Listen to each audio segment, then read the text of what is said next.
1/a সমান 3+2√2 হলে a - 1/a এর মান কত? দেখো এই এমসিকিউটা চট্টগ্রাম বোর্ড 2024 এবং দিনাজপুর বোর্ড 2022 সালের একটা প্রশ্ন।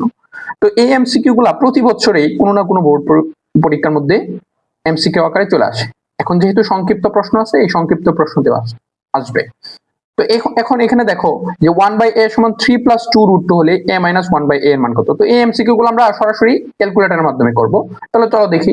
তাহলে প্রথমে এখানে দেখো এই 1/a সমান 3+2√2, এখান থেকে আমরা a এর মানটা বের করব।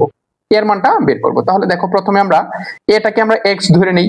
তাহলে দেখো প্রথমে হচ্ছে 1/, তাহলে 1/x মানে আলফা, এই যে ব্র্যাকেটে দেখো 1/x, তাহলে a কে আমরা ধরে নিচ্ছি x, এবার ইকুয়াল এই যে আলফা দিয়া এই যে ক্যাল ইকুয়াল, তারপরে 3 প্লাস 2√2, এবার এই যে আলফা দিয়ে এই শিফট দিয়া ক্যাল দাও, এবার সমান দাও।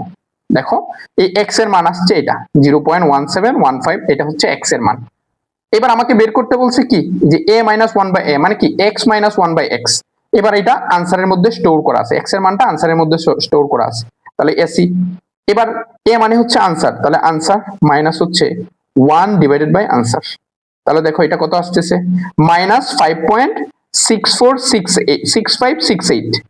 তাহলে এখানে দেখো -4√2 আছে, -4, তার মানে যেহেতু মাইনাস, তার মানে এই দুইটার যে কোনো একটা হবে। যেহেতু -4 এখানে দশমিক সংখ্যা, তার মানে এটা হবে না অবশ্যই, তার মানে প্রথমটা আনসার। তাহলে এটাই হচ্ছে আনসার।